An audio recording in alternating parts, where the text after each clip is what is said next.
is Matthew Teitelbaum, and it's my pleasure to say that I am the Anne and Graham Gund Director of your Museum of Fine Arts, and thank you so much for coming tonight. Your presence brings the MFA alive. Thank you very much for being here. We're here to celebrate the opening of The Idea of North, a great exhibition about the work of Lawren Harris, an important Canadian artist, curated by Steve Martin with the assistance of Cindy Burlingham, the Deputy Director of the Hammer Museum, and Andrew Hunter, the Curator of Canadian Art at the Art Gallery of Ontario. The Hammer Museum and the Art Gallery of Ontario co-organized this exhibition, and full disclosure, yes, I was born in Toronto, but this exhibition was booked at the MFA before I became director. So it was very, very pleasing for me to be able to host this exhibition as we are under my leadership. I want to acknowledge Liz Tarlow, the chair of the board of the MFA, and David Croll, the president, who together have helped sponsor this exhibition and made something remarkable happen. Liz and David, thank you very much.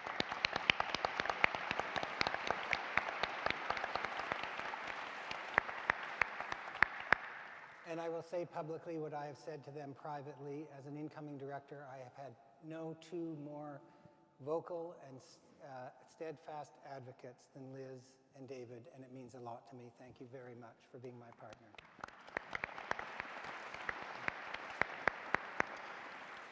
So we are going to do a question and answer. I get to ask the questions, and I want to tell you that I asked Steve, Adam, and Eric the same question.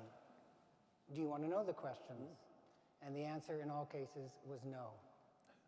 So I'm going to ask them about their childhood, what they thought of their mother. I'm going to do all that sort of stuff because they said anything was okay. And what I'm hoping is we'll have enough time at the end, maybe they can talk between themselves about some thoughts they themselves have about the exhibition. So I'm going to start with Steve. Okay, let me just say that we're going to talk about a lot of controversial things tonight, but no fist fighting. So you've never curated an exhibition before, but you... Nope. Never done anything like this. And you decided to say yes when Annie Philbin asked you. Why did you say yes? I have a long love of Lawren Harris and landscape painting, mostly 19th and early 20th century American landscape painting. And I have been spending a lot of time in Canada over my whole career. As a guest and as an employee, as someone working there, and I, through that, became aware of Lawren Harris and the Group of Seven. And when I first saw Lawren Harris, I actually mistook him for an American painter named Rockwell Kent. And I kept looking at it and thinking, and by the way, it was in an illustration, that this is the greatest Rockwell Kent I've ever seen. And then when I looked closer, I realized it was somebody that I had never heard of, thinking I had discovered him.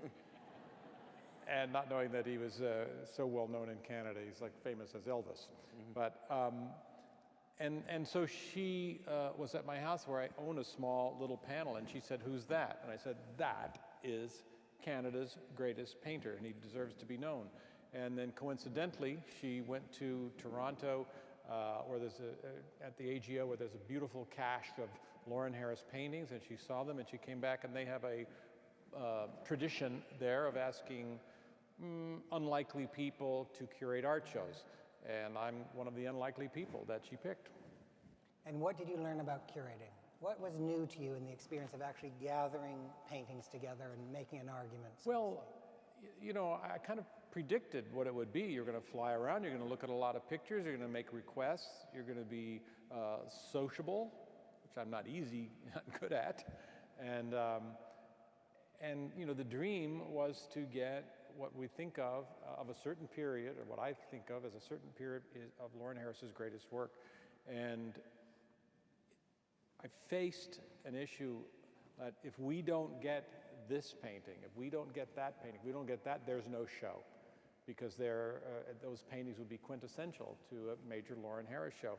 And it turned out that it seemed like Canada understood that this was an important, I'm really talking a long time. Have I said a period yet? No. That Canada understood this could be an important show for Lawren Harris, whom they love. And we got 99% of everything we asked for, and the only times we didn't is when there was a condition problem. They didn't want the painting to travel. Now, one of the things that you won't know is that Steve insisted on seeing all the paintings face to face. He looked at reproductions, he traveled to see every single painting. There isn't a painting in the show that he didn't go to see. Why was that important? Well, I've learned through my years as a collector, you just can't look at a painting from an image. That you have to see it. It changes. It's either better than it looks or worse than it looks. And you really have to look at the painting to find out, is there a condition problem that's making itself manifest when you look at it? How big is it?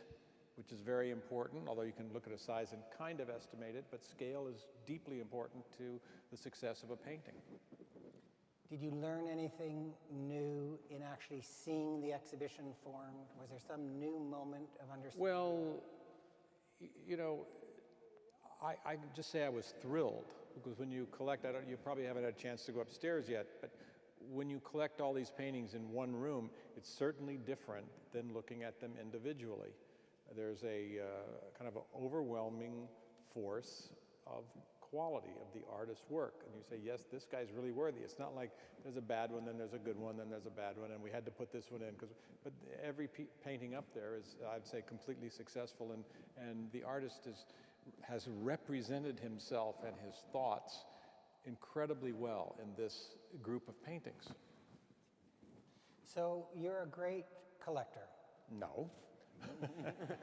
No, a great collector is another thing. I have acquired pictures through my life that I've bought and sold a lot of paintings. So you have to sell one to buy another, to pay for another one, and I've actually, sold off a great collection.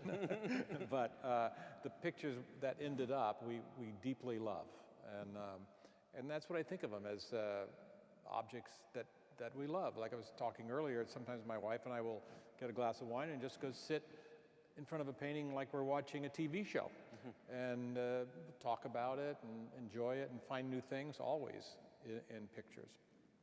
Okay, I'm going to start again. You're a great collector. Okay, thank you. But most of your collection is focused on painting. Yes. So talk about painting. Talk about what it is about a painting. Well, I think, I sound like Lorne Michaels there. Well, I did fall in love with painting. That's where I started. And I like to have a parameter in art. There's so much art now that's manifesting itself, I said that word twice tonight, in unusual ways. But I do really enjoy paintings. I like the frame. I like to carry them around like this, put it over here. And it's containable, and so it gives you, like I wrote a play called Picasso at the Lapin Agile once, and one of the dealers makes a remark. He says, the frame is the boundary. He said, if you could just paint anything off the canvas, it wouldn't be as challenging. You could just do anything, but the frame makes it concise and makes the statement clear. I realize as I'm sitting here, transfixed, that I didn't actually introduce Steve Martin. Just saying. But Adam Gopnik is a great writer, a great thinker, a lapsed art historian, and a Canadian. And so I'm wondering, as a lapsed Canadian, how you feel about walking into Lawren Harris' show and seeing all that snow. The snow is wonderful, the ice less so. The truth is if there are any Canadians in the room, probably someplace at the back, they haven't given up their seats for other people who needed them more. There they are at the back. There they are at the back. Guys, they're waving their hands. Being polite by taking they are, that row exactly. Exactly. They will know, those Canadians being polite in the back, will know that Lawren Harris is a Canadian national institution. In fact, the first time Steve and I talked about Lawren Harris, was at Steve's place and I saw beautiful Lawren Harris. I said, wow, that's a wonderful Lawren Harris. And Steve said, I'm very impressed. You're the only non-Canadian who knows Lawren Harris. And I said, well, unfortunately, I'm a Canadian, so I know Lawren Harris. And Lawren Harris in Canada is on, so to speak, every postage stamp and every postcard. And he's on the cover of every book of Canadian history you get in 10th grade, the ordeal of Canada. And there's a Lawren Harris mountain being isolated on the cover. So we have that relationship to him as a kind of national painter, the way in America, I now switch my schizophrenic identity to the other side, in America have Remington or Hopper or some other painters, Wyeth, who, whatever their stature, art historically, are hugely important to us emotionally and psychologically and nationally. And Harris is that kind of painter in Canada. The reason he's that kind of painter in Canada is closely related to the reason why he's a wonderful painter. He's the major painter who Steve has revealed in this show. And that is that he manages to find a way to make these seemingly completely, for me, Matthew, these completely inhuman objects. He paints a world that's completely, almost completely depopulated, absent of human content, absent very often even of obvious biological content. There aren't, the trees are often dead and the mountains beat out the trees and the snow overwhelms the mountains. But from that world of completely mineral effect and through the cycles of mineral nature, he manages to make something that's not only powerful, but has an odd kind of plangent emotional quiver that's very moving. I'm looking up plangent. It's closely related to poignant. Yeah. The other side. And I think that ability to invest what seems to us something close to a wasteland with enormous emotional intensity and intimacy is moving to Canadians because it relates to our primary experience of nature, which is not something that is easily domesticated or domesticated at all. You drive 4 hours north of Toronto and you are lost in Lawren Harris country. So it touches us. Or at your vacation home. At your vacation home, which is in Lawren Harris country. But it also speaks to a much larger modern feeling of isolation, the end of nature, of being in a fundamentally uncomfortable relationship to the earth. Wow. But isn't snow a cliche? Beg your pardon? Isn't snow a cliche as a metaphor? Is it a cliche? I've never found it a cliche. Eric, is it a cliche? No, you're outvoted here. It's also one of the hardest But things I to think paint. In Harris, he's certainly Right. not used as a cliche or to evoke anything, I don't think.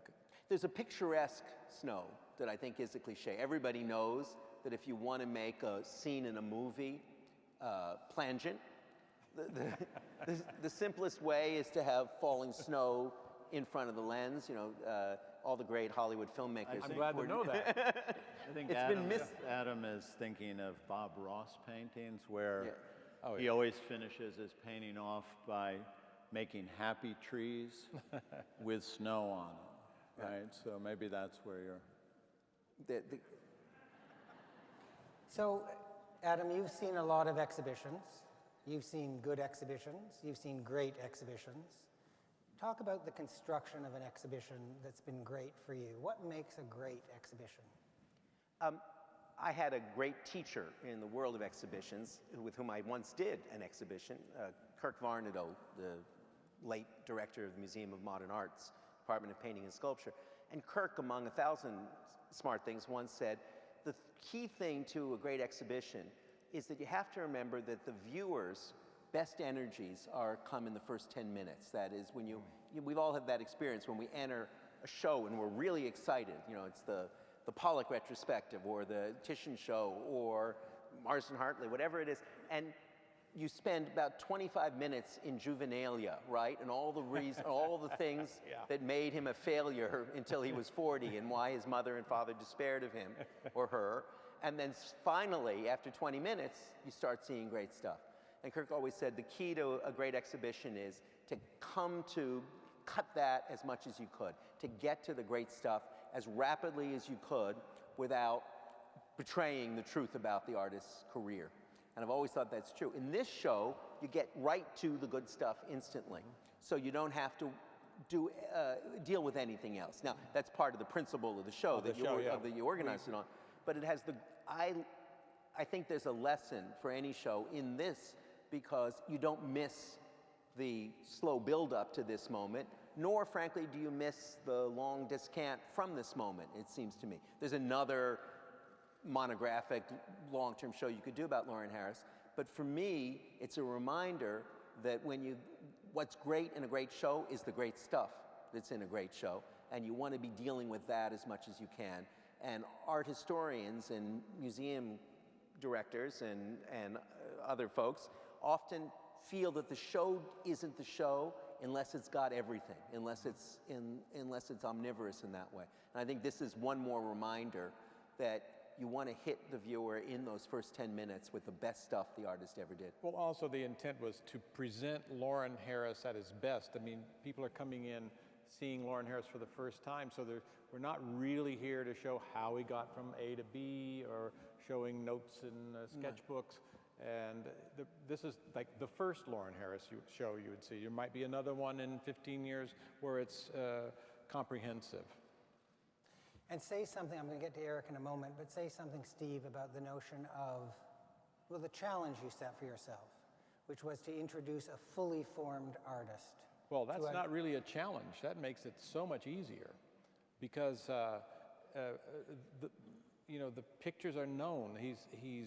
He's done with his work. The time has been spent with them, and time determines what an artist's great work is. The one thing we did do with Cindy and Andrew was travel around Canada and find, I would ferret out panels, the smaller pictures, they're called studies, but they're not really. They're called sketches, but they're not really. Many of them are completed paintings. And finding those that are sometimes just in the bins of a museum. And that was a delight to say, yes, we'd love to get this, and then be able to get it. Just to add to, though I think blessedly this show is really the great Harris, the Harris at his high point, there's much more emotional variety. It was one of the things I was struck by looking at it today. There's much more emotional variety when you see that great stuff together than you necessarily know in advance. Because there's a kind of ecstatic Harris who's almost like sort of the Walt Disney of the North. It's kind of wonderful, almost cartoon-like form in its modeling. And then there's a depressive Harris who's much more connected to the dead trees and to those things. So it's one high style, but it's many moods. I agree. So Eric, I'm going to ask you perhaps an unfair question, but it's to put yourself in the role of an artist who admires another artist's work. I Might be have no Lawren Harris. experience. Just talk a little bit as you link some of the artists who interest you about what you look for in an artist's work and what you find that you respond to. What do you respond to in the artists you love? That is an unfair question. First of all, I tend to not look historically at work. As a painter, all paintings are alive to me, so I look at them in the present moment. I also tend to really like art that I can't do, paintings that I can't do. I look at that with an openness that if it's something I can do, I look at critically. So there's that prejudice. And I look at paintings, paintings certainly to a painter, although I think to everyone who loves paintings, they talk to you. So it's about finding out what the artist is talking to you about and how to understand it, where it connects to my interests and passions, things that I can learn, stuff like that. So. Is there a painting upstairs that you responded to when you walked through earlier today? Well, I'm really bad with titles and stuff like that, so no, but there are definitely many paintings up there that did that. One of the things I was struck with, contextualizing Lawren Harris in terms of other artists like Arthur Dove or Georgia O'Keeffe or Rockwell Kent from that time, he stands out in a certain way because there's there's both a grandeur in his choice of subject matter, the scale of the mountains, the Rockies, the wilderness, etc. And yet he paints it in some way where it begins to fold back on itself and becomes an intimate interior space. And that exterior-interior experience is something that I find incredibly compelling and poetic and I think spiritual as well. So. You were saying, Eric, when we were going through the show, you were saying it was such a simple, but I think exactly succinct summing up of Harris. He said he takes an epic subject and paints it intimately, and I think that's exactly right. Yeah. Now, do you think that's a Canadian sensibility per se, or? We Canadians have a hard time with epic as a concept, right? And I mean that. I don't mean that facetiously. You know, there's a sense in which, you know, there's a famous study of, what's the, if the American myth is the myth of the frontier, then the Canadian myth, Margaret Atwood said once, is the myth of survival. Begins with the Franklin expedition and simply wintering over in the Arctic. If you could just make it through the winter, right, that in itself was epic, right? Sure. So survival, persistence is an epic subject in that way. But Canadians, the Canadian historically, painting-wise, don't give it over to God. No. The same way Americans gave it over to God. Right. It wasn't biblical. Americans give it over to God while killing all of God's creatures who are not in there. No, Call but us shallow. Right. I think that there's what seems to be a kind of blunt absence of obvious transcendence in Harris's work. Also involves this odd sense that these inanimate things out in the Arctic, forbidding and cold, and he only goes to the Arctic once, but it informs his whole work. Huge. This idea of north, and the title, if I'm right, Steve, for the show comes from Glenn Gould, right? Yes, absolutely. Glenn Gould, the great Canadian pianist, did a beautiful acoustic collage once called The Idea of North, which consisted of Canadians talking about their idea of north. And one of the things about that is, I think that you have an idea of north that's simultaneously terribly forbidding, as these pictures are in one way, but also immensely inviting. There seems to be something mystical, something electric, something significant that's happening. One of the truths about Harris is that he was, for a period at least, a theosophist. He was a participator in a special kind of esoteric, mystical cult. And I don't think there's any question that he wants you to see those icebergs and those mountains not as inanimate repositories of non-human experience, but as sort of secret treasuries of unimaginable secrets from the depths of time. And that's very much what his sect believed in. And I think that whether you buy that or not, you have this sense when you watch them that they are meant to be radiating out. So like the old radio tower in the old RKO movies, you're meant to feel them pulsating out at you rather than meant to feel them as stolidly hostile to you. And it's interesting also that when you look at this period, and there's virtually nothing organic. Even, like you said before, the trees are dead. If there's a tree at all, it's low and in the background and early in this decade and a half of painting. Yet, even though there's nothing life-like in the pictures, it is filled with life. Yeah, it's exactly. filled with energy.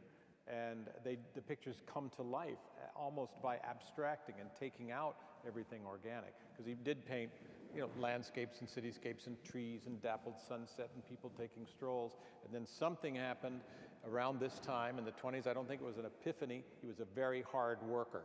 And he just kept working, refining his style, and came upon this moment, this 15-year moment.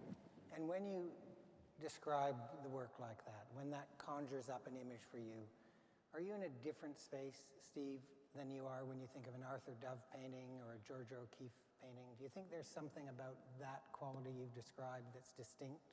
Well, you can look at it intellectually and you can look at it emotionally. If you look at it intellectually, you're thinking this was a movement that was going on, even though he was, removed from the core, the geographical core of where this movement was happening.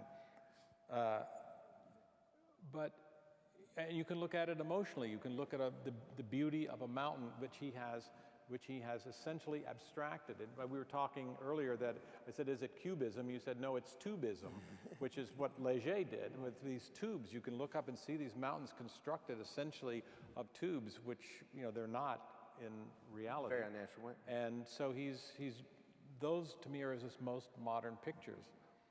And the case we're making here is that he can be considered among modernists of the 20s and 30s, and as opposed to a Canadian nationalist painter. I think one thing that strikes me about the difference between Dove, Harris, and O'Keeffe is that Arthur Dove's abstraction includes sound. When you look at his paintings, his nature paintings, you hear the thing. Adam was pointing to one upstairs, says it's the explosion of spring. And it is an explosion. You hear the sound as you experience the shapes. George O'Keeffe's closer to Harris in that they're like body forms. They're intimate, sort of sensuous body forms. Hers being very female and his, I think, being very male. And so that, you know, rigid, yeah.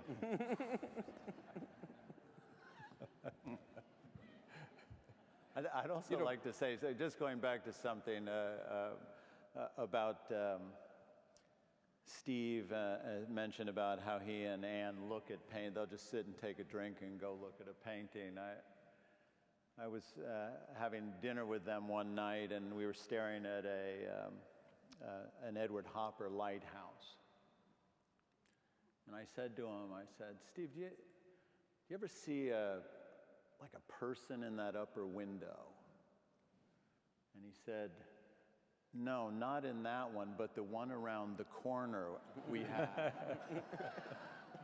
Well, one thing I see also about Harris as compared to other modernists, if you, like, Charles Birchfield is an American watercolorist, and his pictures vibrate. They're like, there'll be a landscape, the trees will feel like they're in motion. They'll have force lines around them. The stars will be bursting with energy. The birds have energy. The grass has energy coming out of it.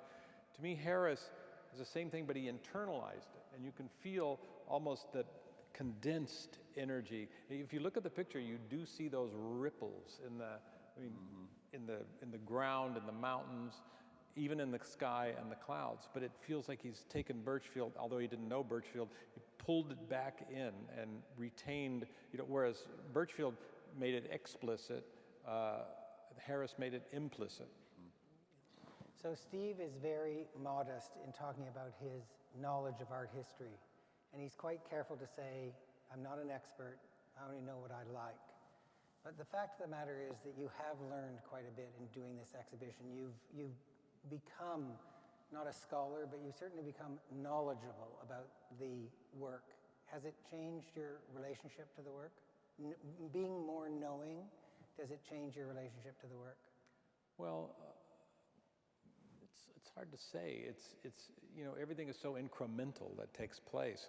But I must say, I know much more about Harris, and I've seen many more pictures than I did when I started out. And one of the things that I've learned about Harris is, you know, when you go in the room, you think, oh, they're blue and white. And then the vast range of color that he did when you look closely, it's just, that's what we were slowly discovering that as we went around, that it wasn't what the first impression was. He was quite a colorist in putting this all together. And you'll see different pictures. There's one picture up there, I have one of my favorite little panels. It's one of the few pictures which is actually a painting of weather. There's a couple of those pictures up there, but otherwise you're looking at, you know, the aura of a mountain, the aura of being alone, what it means to be alone. One thing I made a point in the essay is that both Edward Hopper and Lawren Harris dealt with isolation. But in Hopper, the isolation was equivalent to desolation. And in Harris, the isolation is equivalent to exaltation. You feel a real communion with nature and what's going on, and optimism. In fact, there's a picture up there, one of the most famous pictures Lawren Harris ever painted, North Shore Lake Superior, which is a dead tree center of the canvas, which is wrong, right? You shouldn't do that. And in the background, pardon me? It's against the law. It's against the law, I know. But in the background is these sun rays coming in, this feeling of optimism in the middle of this desolation. There's still optimism, which is that Canadian? Well, you know, it's funny you ask that, because there's thinking about the subject of the North generally, right? There's an old sort of Canadian tradition, goes back to the 19th century, it's not Canadian alone, that there's a great secret up there at the top of the world. And for a long time, there was a belief that if you could just get past all the ice on your way to the pole itself would be this paradise of warm water and palm trees. And I think that's been disproven. It's been disproven. It hasn't, but now it's warming up, so it will happen, right? But it's been disproven intellectually. But that pull of the North, right, that you would have some exalting experience in the North, that is part of the Canadian mythology, and it gets tied into a certain idea of the mysticism of the North. One of the things that interests me looking at some of the Harris paintings from the 20s is that they're about icebergs, and one great iceberg picture in this show. And the whole subject of the iceberg in his time was fraught with psychological speculation. You know, it's the moment of that most famous of modern metaphors for the mind. That is, the human mind is like an iceberg. It's 10% visible and 90% invisible. And the part that you can't see is the part that will bring down the Titanic or land you on the analyst's couch, depending on whether it's the actual mind or the metaphoric mind. And that sense that these things that seem to be accidental and inanimate actually contain powerful metaphors for our own experience, that I think is a very Canadian idea. And the idea that the farther you get away from the apparent traits of civilization, the more exalting it is rather than the more terrifying it is. I think that's all stuff that you find again and again in Canadian literature and in Canadian poetry and in Canadian Did he paint the Aurora Borealis? Did he? I don't think so. Not that I know. No, he of. sort of. But what's interesting, Eric, is that he sort of makes up his own. Yeah, that's true. In a lot of the pictures. You would have thought it would be a natural subject matter for him. I'll ask Matthew and Adam this, and you can pitch in if you want. Canada, in America, many Canadian artists have seeped out. I mean, singers, writers, comedians, but the art has remained unknown, and yet we have painters that are well known from Mexico coming into not coming in, but their work is known in the United States. But so what is going on here? Why hasn't Canadian painting at least been acknowledged in any way in the United States? Don't tell him about Philip Guston. Is he Canadian? Yeah, but that's modern. But he worked in the United States. Okay, let me take a shot. It's a good question. Let me take a shot. Thank at you. it. Oh. All right, but I don't know I haven't never thought about it, so I don't. But that doesn't matter. I'll talk anyway. Hasn't mattered so far. Well, yeah, exactly. I've gotten to this point in my career without ever having thought about it, and just talking. One of the oddities of Harris and the group of seven, the group of kind of Canadian regionalists that he belonged to, though I think is the most interesting of them all, is that far from being neglected within Canada, they were almost immediately embraced and made into Canadian national icons. They entered the big collections in Canada very quickly. They were taken up, Matthew was just pointing out, or Andrew was pointing out, that one of the pictures that's upstairs was bought immediately by a college in the University of Toronto by the students. The students wanted it because it was their image of their own country. So whereas all the comedians or the writers, God help us, or the musicians have had to come south to seek an audience, in lots of ways the painters haven't had to, because the painting plays a special role, I think, in every national culture. It's the thing that it's our poster. It's in every sense our icon. It's the thing that tells us who we are. And so this stuff got taken up, embraced, and so much so, as you know, Steve, that there's very little of it outside Canada. It was bought up and owned in every sense by Canadians. Canada prohibits major pieces being exported for sale. That's right. That's right. Whereas us, the writers and comedians, they take us to the border and they throw us out and say, go make money in some other place. And, you know, so I think, in all seriousness, I think that's a piece of the story. But I think there's also a realization that reputations are built out of partnership and reciprocity. And I think Canadians have had a challenging time figuring out what America means to them. And so the notion of inviting American painters in and having them represented as colleagues of Canadian painters it has been a very hard thing to negotiate. And I think it's different with musicians and performers who can go across the border. And there were many great Canadian performers who invited their American colleagues to come across the border and perform and be with them. You yourself, Steve, have done a lot of things with your Canadian colleagues in your same generation. And in the painting and art community, it doesn't quite work that way. And I think it's probably because, in part, the material's harder to move across the border. But I do think there is an issue around what does America mean to Canada. And I don't know that the recent state dinner with Trudeau and Obama is significant of anything. But as a Canadian, I did notice that Trudeau was the younger brother. Now, he's the newer politician, but he was the younger brother. And that's quite confusing when you're thinking about how to create true reciprocity. And I do think promotion starts with reciprocity. But sorry. No, go ahead.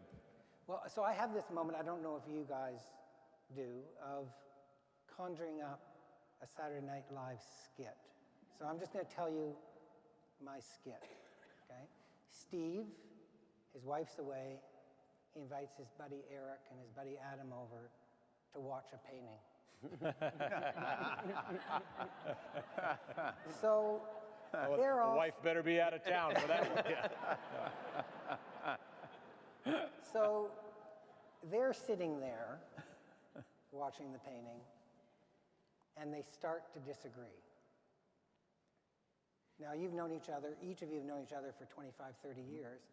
So not quite in a spirit of emulation of what happens on our TV screens with the presidential debates, but could you disagree about something and just show us how you'll disagree about it? Note, though, Matthew, first, that what Steve said is to watch a painting and drink, right?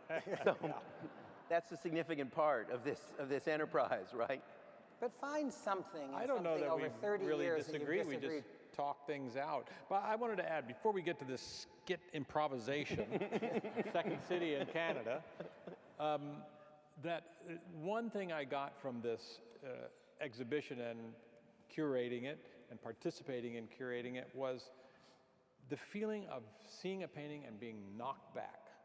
And it happened so many times. It happened when I saw my first Lawren Harris's in a storeroom at Ken Thompson, who's one of the great benefactors and art collectors of Canada, and his son David Thompson.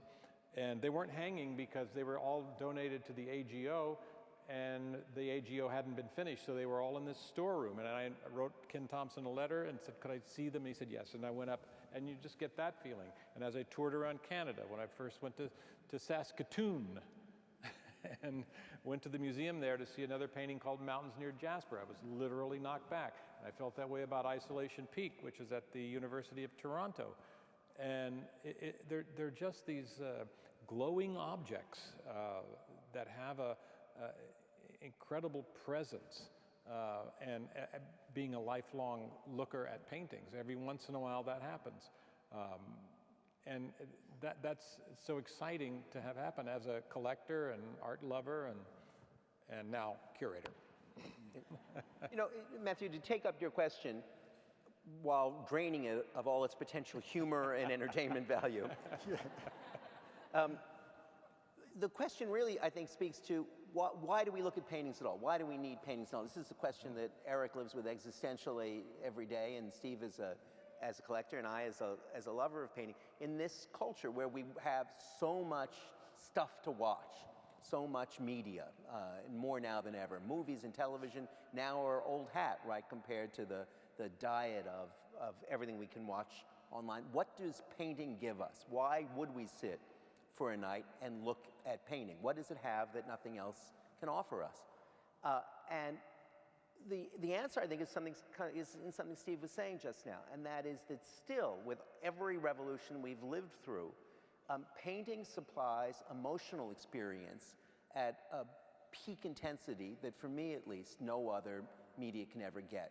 If you want exaltation or melancholy or pain or sexual ecstasy, for that whole range of human emotions, painting communicates it in a way that little else does. The comedy of, you sit and watch the painting is a bit, because I don't think that's the way painting speaks to us. Painting speaks to us more in this first sudden rush of disbelief of the kind you were just describing. Knocks you backwards like an intense perfume, or like a wave of an ocean just knocks you sideways. And then you keep seeking that experience again and again as you go to look at it again. And you hope you can replicate it, and very often you hope you can broaden it. And one of the ways to broaden it is you look at more pictures like it, or you try and understand the nature of the man or the woman who made it. But I think the reason we love looking at paintings is not because we can replicate our experience of the rest of the image world, but because they supply us with that kind of hyper-intense emotional communication in a way that the rest of the image world can't. Well, it's amazing here, just amazing. Well, I've often found too that paintings, once they are solved, become dead. And pictures that are slightly unsolvable keep on giving, and it affords you the opportunity to keep looking and keep getting things from them. And I actually asked myself that question: why do we care about paintings? Why do they build these institutions? Why are millions and millions of dollars spent on them? I don't have an answer. It's like, why that? Maybe it's just because they're so great. And why are artists considered geniuses? Why is it someone who can paint? I understand a writer, I understand a scientist, but artists have gained this stature as geniuses. And it's a very peculiar genius. Eric? You're peculiar. Yeah, Eric, you gotta... I wish. But I'd like to, you don't know this, but I actually am a born-again Canadian. I lived in Canada for 4 years back in the 70s. My first paintings that I sold professionally were sold in Canada. Some hang in museums. In the National Gallery, when they displayed my work, they had my name tag. It said Eric Fischl, parentheses, USA 1948, and the parentheses, Canada 1974, right? So I have that Did it have a death honor date? and privilege. Did it have a death date? No, I went to Canada a few years ago, and they still had me in the computer as a landed immigrant. So. Oh, really? Anyway, I'd like to speak a minute to what you brought up about reciprocity, and what you were talking about in terms of why the Canadian painters aren't as well known as the entertainment industry, film industry, et cetera, novelists. There's a few reasons. One is that there are Canadian, certainly contemporary Canadian artists that are very well known in the States and internationally who aren't painters. They're filmmakers, conceptual artists, photographers, et cetera, right? Yes. And I always thought that they bring a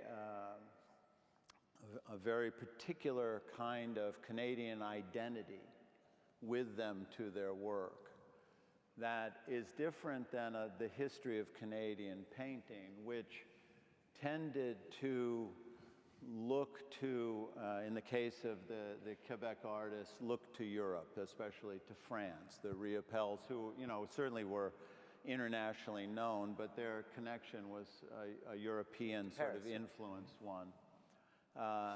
or to, in the case of Lawren Harris, and so people looking to America in that relationship, and sort of going along those things that were set out by other artists as the language of. But in the sort of, areas of originality, it seems almost like there's a Canadian personality, a sensibility that is more related to a cooler presentation, which you get from photography, which you get from film.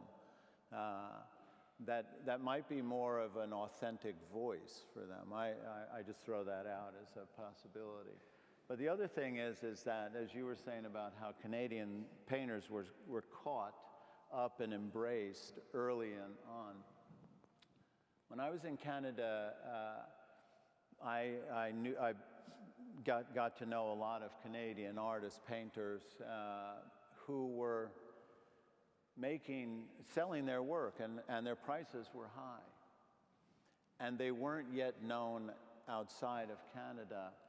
And in terms of the way the market works, they actually were too expensive to get outside of America. And they were faced as artists with, what do I care more about? Live the life that I've built here, that I'm comfortable with, or reduce my painting prices by 2/3 to become almost like a young artist discovery again, and go up through that market system. And most of them decided not to go that route, so that they were priced out of it. It was a horrible irony, actually. But I certainly think it's true, Eric, and I had not thought of it before, that if there's a Canadian national temperament, it tends more towards the cool, in a very literal sense, looking at Harris's coloring. And cool exports well as satire and as comedy, as even as the very frigid lyricism of a writer like Alice Munro, and has a different place and seems more naturally at home in photography and conceptual art than painting. I think that's very interesting. So it's clear that I was unsuccessful. So I'm going to try it in a different way. I'm just going to try one more time. If it doesn't work. But one of the reasons it's hard to answer that question is that the response to a painting can be so emotional, and you just can't argue emotion. So I want wait to a know. minute, just before, I got to say why it's so hard for me.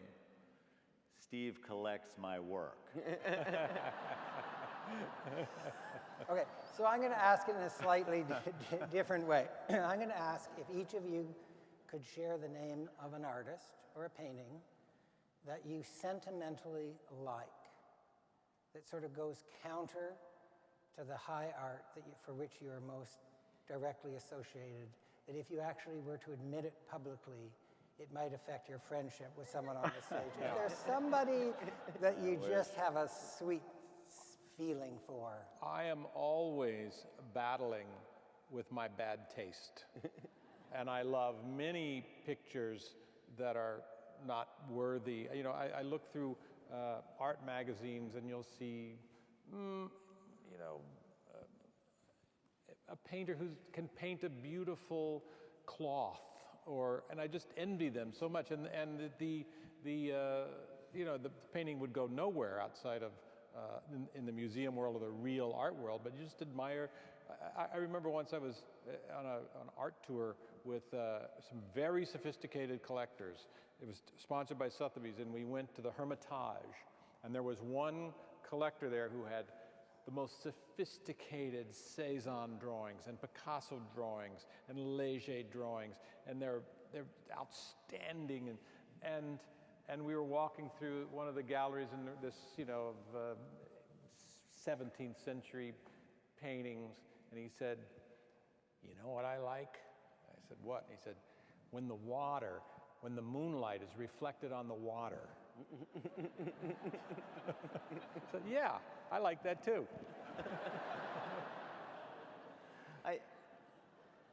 The truth is that I have a terrible sweet tooth in painting, which I sporadically confess to, or not. I love things. There's one thing I love, it's like British English pre-Raphaelite painting. Oh, yeah. of the 19th century.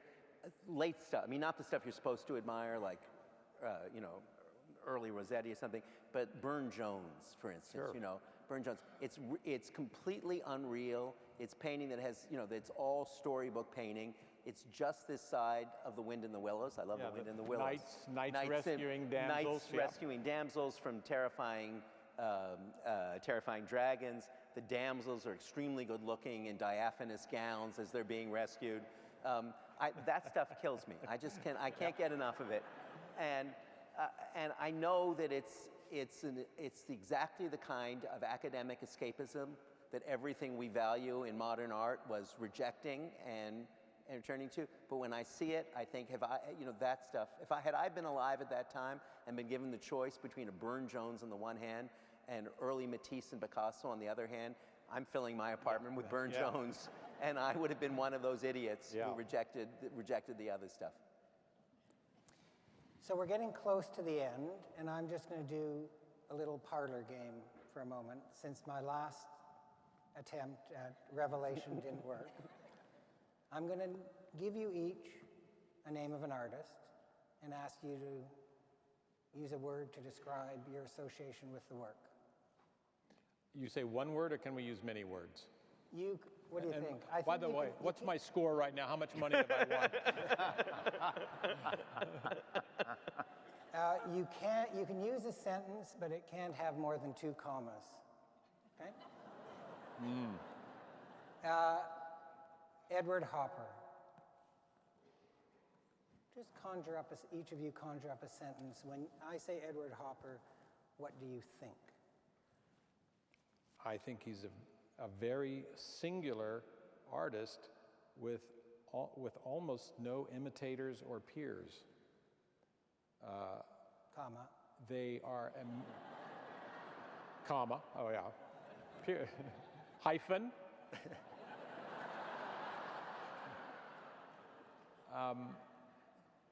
They represent an American image that has never been equaled, even in, like you say, Wyeth, or people who really tried to, comma, paint the American he's a precursor, I'll say it, he's a precursor of existentialism. Eric?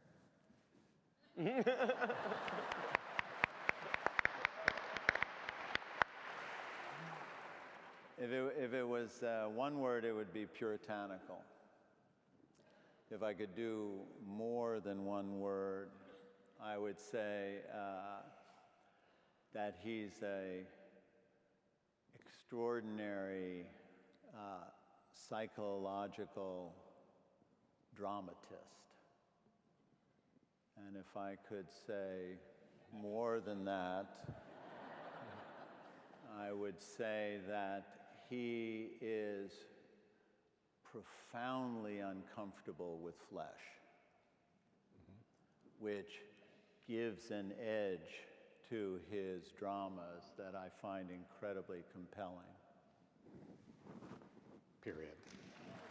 Here. I didn't have to clap first. Now, let's see you top me. Go ahead. Can I go?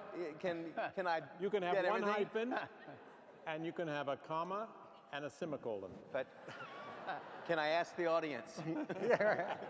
You can phone a friend. Okay. All my friends are here. I would say, I would say the master of unearned American melancholy. And if you asked me why unearned, I was just going to. Thank you. I would say I was debating between saying the master of unearned American melancholy and the master of inexplicable American melancholy. Because the thing that always strikes me in Hopper is that none of it's that bad. You know, I look at the scene in Nighthawks, that great picture in Chicago, and I think it'd probably be a nice place to go, you know, late at night. They're all sitting there, have a bowl of Yankee bean soup. It's, you know, it's outside. And yet, that's not the quality it has. We all look at it and we say, those poor people, our poor country, our poor selves, right? And that happens again and again. He's got this great big house on Cape Cod, right? And it's so sad, right? There's a gas station, right? There's a mobile gas station. And you look at it and you say, oh my God. the plunge and emotion of that. You're driving me nuts. And you ask yourself why that is, and you say that's a very American thing, right? Americans are ecstatic for no reason at all, infuriated without any motivation you can find, and melancholy for completely unearned reasons. So that's why I put. I have all three of those. Yeah. I just want everybody to know that Adam writes a lot for the New Yorker, so that was a New Yorker sentence. Okay, just saying, you know, it worked out okay. Let's do the same, but with shorter sentences. Rockwell Kent.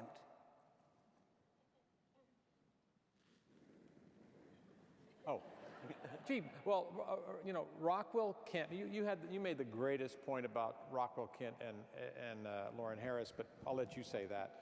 But I don't remember it. I admired Rockwell Kent because of these, you know, by the way, all his great, not all, but many of his great pictures are at the Pushkin Museum in Moscow because he was a semi-communist and he was upset with America in the 50s and he gave all his paintings away. So you could go to Moscow and see these fantastic paintings of Greenland and the North and very much similar subjects to what Lawren Harris painted. And they're beautiful and luscious to look at. I mean, I wish they were available. I'd love to try and get one, but. I would say if I had one word, illustrator. And if I had 2 words, I would say he's a marvelous graphic illustrator, and that his portrayal of sort of the quotidian, the honest worker, you know, whatever, are really cliches, and he doesn't penetrate the human psyche in a way that I find transcends the graphic presentation of the work. What did I say about Rockwell Kent and Lawren Harris? No, you said the difference between Rockwell Kent and Lawren Harris is that Rockwell Kent always kept his paintings narrative. And in some way, there'd be a little dog running, there'd be a little family, there'd be a guy pulling a sled. But Lawren Harris was able to get rid of the narrative and have it become a real painting. I don't mean a real painting, a painting. What he said, that's what I'm saying. Yes, I think that's true. I think that's true. So we're getting close to the end of our time. You're not going to do one more artist? Yes. Oh. And who do you think it's going to be? I'm enjoying it. We're going to do one word this time. Okay. Lawren Harris.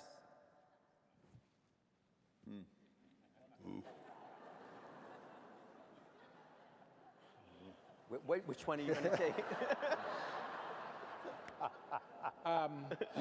Oh, I know what it is.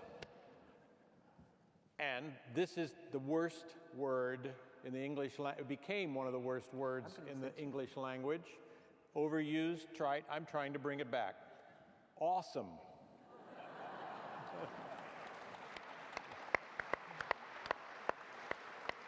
You want to take a shot, Eric? I would go with awesome, yeah. No, You're not allowed to. You have to you're not. I have to find, if I had one word. Plangent. It's a nice word. Did we ever figure out what that meant? No, we haven't figured it out. Yeah, I don't, intimate. Well, I'll take. Shocking. Go ahead. I'll take a word even more hackneyed, even more cliched, even more stripped of meaning and rendered fatuous than Steve's word. Let's say deep. Awesome. Deep. So we're at the end. I just want to say the following about your Museum of Fine Arts. I don't know about you, but I had a great time tonight, and this was really an extraordinary conversation. I'll tell you what, you're going to keep talking? I'm going to finish up. You want the last word? I just want to say one thing quickly, to thank the Museum of Fine Arts for bringing this show here, for giving us this great space, for giving us the auxiliary space. The whole staff has been fantastic. Matthew's been fantastic. Everybody I've met, the curators have been fantastic, and just, I appreciate this so much on behalf of Lawren Harris.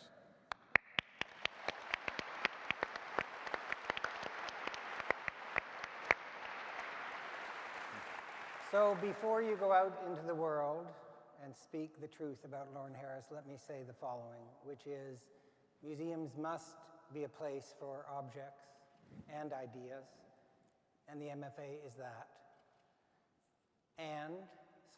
But, we live in a time of conflict, of disagreement, and of a difficult moment in our ability to talk to one another.